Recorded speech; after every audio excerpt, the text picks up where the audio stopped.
আসসালামু আলাইকুম। Hello everyone, সবাই কেমন আছেন? আশা করি সবাই ভালো আছেন। সকালবেলা চটপট করে ঘুম থেকে উঠে পড়লাম, আর বাবা একটা খাসি কিনে রেখেছিল আমাদের কুরবানির জন্য, আর সেখানে নিতে যাচ্ছিলাম। বাবা একাই নিয়ে আসতে পারবে না, কারণ আমার বাবার পায়ের সমস্যা, সে হাঁটতে পারে না এবং দৌড়তে পারে না। সেই জন্য বাবার সঙ্গে সঙ্গে যাচ্ছিলাম। বাবা আগে আগে আস্তে আস্তে হাঁটছিলাম, কিছু কিছু হেঁটে যাচ্ছিলাম।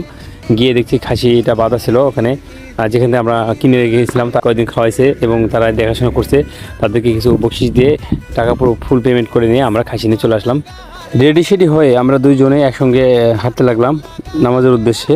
আর সময় বেশি নাই, আমরা হাঁটতে এগোচ্ছিলাম। কারণ যেহেতু আমরা অনেক দূর, বাবা যেহেতু সরকারি কোয়ার্টার থাকে, কোয়ার্টার থেকে ভিতর থেকে হাঁটে অনেক দূর যেতে হয়। যার পরে গিয়ে মেন রোডের সাইডে দাঁড়াইছিলাম। তারপরে একটা অটো রিক্সা আসলো। অটো রিক্সা আসার পরে আমরা সেখানে অটো রিক্সাতে উঠলাম, কারণ যে বাবা পায়ে সমস্যা, আগেই বললাম হাঁটতে সমস্যা। সেজন্য আমরা একটু অটো রিক্সার জন্য ওয়েট করতেছিলাম। ওয়েট করার পরে অটো রিক্সা আসার পরে আমরা অটো রিক্সাতে উঠলাম। ওঠার পরে আলহামদুলিল্লাহ আমরা জামাতে নামাজ পড়ার জন্য আমাদের ঈদগাহ মাঠ, যেটা স্থানীয় ঈদগাহ মাঠ, যেটা হচ্ছে নওগাঁ নওজোয়ান ঈদগাহ মাঠে, অনেক বড়, নওগাঁর মধ্যে সবচেয়ে বড় একটা জামাত, যেখানে অনেক বড় জামাতে সম্মিলিত হয়ে অনেক লোকজন এখানে নামাজ জন্য সব আসে। সো সেই দিক থেকে আমরা ওই ঈদগাহ মাঠে আমরা নামাজ পড়ার চেষ্টা করি আর কি প্রতিবারে। গতবারে বৃষ্টির জন্য আমরা একটা মসজিদে নামাজ পড়েছিলাম পাশে। এবার আমরা আর দেরি করি নাই, চটপট করে। আকাশের অবস্থা খুব ভালো ছিল, একটু গরম ছিল যদিও, তারপর আমাদের কিছু সেরকম মনে হয় নাই। তো রিক্সা ছেড়ে দিয়ে আমরা বাপ বেটা মিলে টুকটুক করে এগোচ্ছিলাম।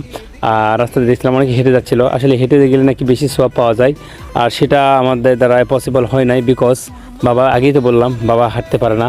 বাবা বেশি হাঁটলে পায়ে ব্যথা করে, সেই জন্য একটু আমরা অটো রিক্সা নিয়েছিলাম। আর অটো রিক্সা নিয়ে আমরা টুকটুক করে এগোলাম। আর কিছুক্ষণের মধ্যে আমরা এখানে পৌঁছে গেছি।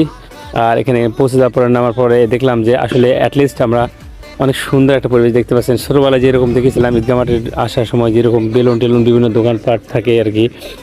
আর ঈদগাহ মাঠে নেমে দেখতেছিলাম যে অনেক লোকজন আসতেছিল। ভেবে ভিতরে ঢোকার পরেই দেখলাম, প্রবেশ করার পরে দেখলাম যে লোকজন অনেক ফাঁকা। কারণ যে আমরা অনেক তাড়াহুড়ো করে আগে বেরিয়ে পড়েছি। বিকজ কারণ যে হচ্ছে রোদের অনেক ঝলকানি আসে, গায়ে লাগে। আর একটু গাছের ছায়া খুঁজছিলাম, যেখানে আমরা বসে একটু ঠান্ডা পরিবেশে বসে যেন নামাজটা আমরা আদায় করতে পারি।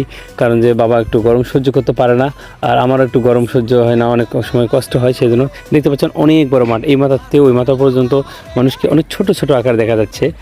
আর কি বলবো, এটা তো মাঠটা তো পুরোপুরি ভরে যায়, মনে হয় যে অনেক কি বলবো, গুনে মানে মাথা শেষ করা যায় না, এরকম একটা অবস্থা।